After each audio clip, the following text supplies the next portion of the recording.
Hate crimes, part 2.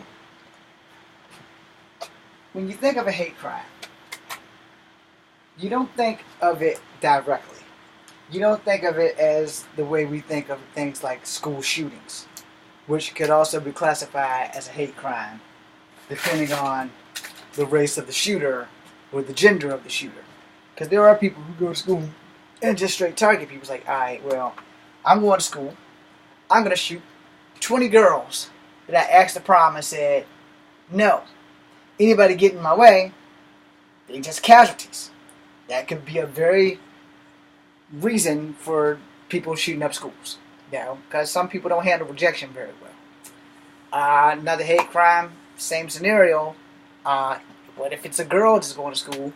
She's a very pretty girl, but nobody wants to date her because she's pretty. So all of her competition are all girls. So she goes to school with a little handgun and says, I'm going to shoot 7 girls. They took the one guy, or each guy that I wanted to go went with these girls. So instead of shooting the guys, I'm going to shoot the girls. Same scenario again. This time it's guys shooting the guys that took the girl that he wanted to go to the prom. It's done over and over and over and over, but it's a hate crime. Blacksburg was basically a hate crime. Dude didn't get to go with the girl or whatever, so he killed her. He killed all 16 people there, including himself. And I'm like, it's things that we're fucking up here. As grown folks, what are we not teaching the next generation of grown folks? We're not teaching them how to, one, handle rejection from women. Because I don't think women have a problem handling rejection from dudes the way dudes have a problem handling rejection from women. Alright? And I say that because I've gone through my shit. I didn't handle rejection very well. I fought and fought and fought for years to try to win back my ex. I wrote 59 love songs. 2 albums, actually, because I wrote one album, 59 love songs, which is in that graphic novel. And I wrote 40 some odd other songs. That being said, I've done a lot to try to win her back and wound up going to jail. Well, not jail, but I wound up going to court for harassment for 2 love songs and 2 text messages. And I'm open and honest about that because, like I said, I might as well be honest about it. I got nothing to lose with it. Now, the judge read the text messages and said, okay, son, we have a little talk. I can't lock you up because I read the text messages. They're not threatening. I can see that you really love this girl and that you really want to be with her for the rest of your life. Now, let me slap you in the face with some reality. You can't make her love you. And you have to accept that. Why did y'all break up? And I told the judge, I know y'all are thinking, what the fuck does this have to do with anything? I'm getting there. I told the judge, look, if I knew why we broke up, I wouldn't be here. You don't just break up with somebody when the relationship is perfect. You don't do that. And he's like, you're right, but women are hard to figure out. I have a wife that I've had for 40 some odd years. I have 2 daughters. They bring home the worst men ever. And I've been married to one woman for 40 years and I still can't figure it out. You just gotta have to love her from afar and pray that she either grows up and wants you back, or pray that you find someone else to replace her in your heart and your soul. And with tears in my eyes, I accepted the judge's terms and I walked on out the damn door. Never to return, because this is what he told me. No contact, no communication, and if you do, I will lock you up. Alright. So, I handled that rejection. Her birthday was last month. I did not make contact with her since the judge told me, except for my phone had got a virus. And after I had deleted the phone, I deleted everything before I went to court. And it was once I found out I was going to court, I got rid of all that shit. So I deleted her number off my phone. And I went on about my life. However, a couple of months, because I went to court in May, and July, I had got a text from her. But again, I had deleted her out of my phone. My phone caught a virus from all the porn I was watching, and it called her back. And so then I had to cover my ass by calling one of her friends to let her know that my phone called her back because somehow or another, her phone's back in my phone number when I deleted everything. All her photos, everything that had anything to do with her out of my phone. And so then I had to take my phone to the police station to prove to them that I did not call her. She texted me. So then the police were like, well, you want to press charges on her knowing that you just went to court because of 2 text messages and 2 love songs and that you could get locked up for making contact even though you didn't make contact. And I said, no, I'm not going to press charges on her because I'm not going to sink to that level. And one day there will be a day where I'm the only person she can come to. That day has not come yet. And I'm not waiting for it. I'm moving forward as best I can. Now, that is why I said you have to learn how to handle rejection, which is what I was getting to. So if I'm going to talk about it, I need to be honest about it with all of you watching me. Okay? So I had to handle rejection. I had to learn how to handle rejection. I had to accept it. I had to deal with it. And I hope wherever she is, I hope she's happy. I'm not happy. I will never be happy because I don't have her. I will never have her. So all I can do is move on by course. And sadly, I'm actually moving on by force. So, you got 2 ways you move in this world. You move on by force and you move on by course. It's better to move on by course than by force. But she's forced me to move on with no explanation or nothing. So I had to handle that rejection to move on. And I have chosen to just not fall in love anymore with anybody else, period. Especially after I attempted love 2 times, got catfished, gave a woman from the Philippines a boatload of fucking money, and she never showed up. We never got married. And whatever her fucking hustle is, I hope that the gods of karma get even with her, especially since I tried so hard to get in contact with Dr. Phil from day 1 of this shit happening with no return text and nothing. So if Dr. Phil's watching, thanks for not helping. And anyway, I still watch your show. But, I never thought that I would get catfish because all of the shows of his came out of Nigeria, not the Philippines. Now I trust no one with boobs. Okay? No one. I love boobs. But as far as me trusting people, the second you ask for money, we're done. We're done. I'm not a rich man by any fucking means. And especially now that I lost every bit of dime that I had due to, oh, I love you so much. If you send me this, I'm going to come to your country and I'm going to marry you. Yeah, that worked out. Anyway, you have to learn how to handle rejection. Not being able to handle rejection is what leads to these school shootings and these hate crimes. Because for all we know, when it comes down to gay bashing, how do we know it wasn't another gay man who got upset that this gay guy didn't like that gay guy and decided to go with this gay guy instead of that gay guy, and that gay guy decides, hey, I'm going to fuck both of them up because I can.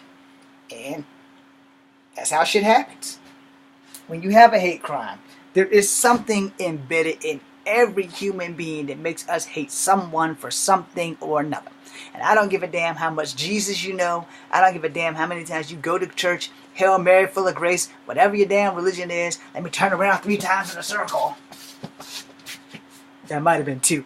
But, whatever the issue is, we all are capable of hate.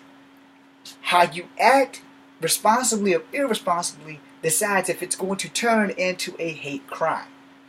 Now, I would never say that I was beat up by people because of the color of my skin. It's going to be a whole lot of work to beat me up to begin with, because as a martial artist, I'm still dangerous even though I'm not legally allowed to do Kung Fu anymore right now due to my hip replacement. But I'm about to say, fuck that. Y'all seen the blindfold challenge. I tried that shit with the chain and the nunchucks. It's on this channel. But hate crime is a big drop in a small pond. And I say that because we as people tend to turn the blind eye on a lot of things that we shouldn't. Racism, hate crimes, gender hate, anything and everything we can find to turn a blind eye to, we generally do until it slaps us in the face. Alright? And I say that for a reason. When gay bashing was a thing in the 90s, it was like almost on the front page news every time you opened up a newspaper, every time you cut on a TV. This is before all those technological stuff like the computer that you're watching me on right now existed, or the cell phone, or whatever that you're watching me on. You know, before that stuff ever existed, hate crimes was like the biggest boom. And granted, sadly, it was always gay bashing. Up and down the eastern seaboard, all the way out west, until people started getting killed from gay bashing. It was like, boys will be boys. Then when people started getting killed from that shit, we decided to take some legislation on it and started making laws against this shit. But gay bashing, hate crime. The shit that happened in Charlottesville, hate crime. When the four guys beat up the black guy in the parking lot, you know, hate crime. They beat him up because he was black. Simple as that. They didn't know the guy from Adam or Eve. They just decided, hey, let's beat that black guy up. Let's just beat him up. He's an anti-protester. Let's fuck him up. And then on the flip side of that, the protesters who weren't trying to cause problems got in trouble because some of the anti-protesters who weren't all exactly black people decided, hey, let's fuck up these white people because they're making us white people look bad. Go figure, right? So, like I said, hatred, hate crimes, they're all relevant to the same thing. I'm going to make a third video if this goes any longer than 15. So we're at 11 now. When you think about a hate crime, the first thing you automatically think is race or sexual hate. And those are true. Those are the main two causes of it. Most people hate somebody because of the color of their skin, which is something that you can't change. You can't give enough money to God to change your skin color. You can't. It's just not even going to happen. I'm two-toned. My real color is high yellow. I don't wear long sleeve shirts. So it would take me to wear long sleeve shirts for maybe 20 years to get this back up here. I ain't got time for that.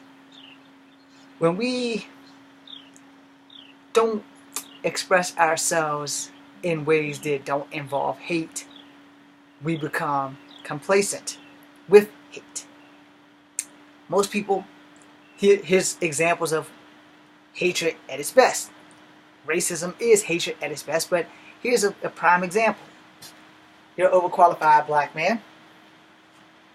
Underqualified black woman comes in. You both have good credentials. Y'all both going for the same job. But the boss is an eager beaver white dude. He's been raised on stereotypes that black people don't like to work. Nothing could be further from the truth. But he doesn't know that. So he looks at the black guy. He runs through your dossier. Let's let Steve simmer for a minute.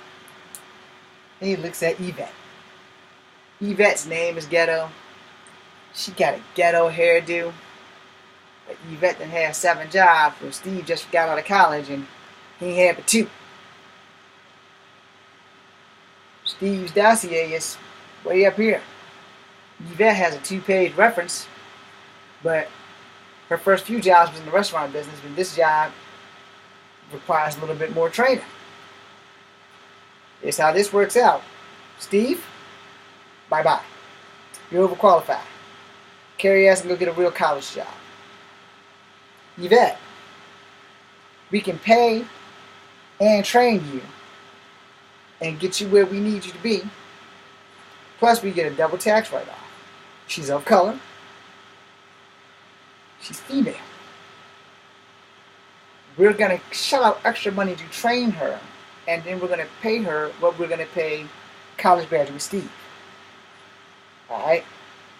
Now, that college graduate Steve could be Asian, could be white. Yvette's black and female. White boss only knows black stereotypes that black people ain't gonna work. Despite the fact that he's seen everything that Steve has accomplished on paper and everything that Yvette has accomplished on paper. He has a good interview with both of them. He goes with Yvette because it's a government tax write-off because she's female. It's a double tax write-off because she's a person of color. Overqualified person of color, out the door. Underqualified person of color, we can invest in her and trap her ass in a job that she can't get out of because she'll be addicted to the money. We done put money into her ass to train her so that she can be addicted to the money. And then, gotcha, bitch. So that's pretty much how that works. Now the overqualified black guy has to go and find another college job.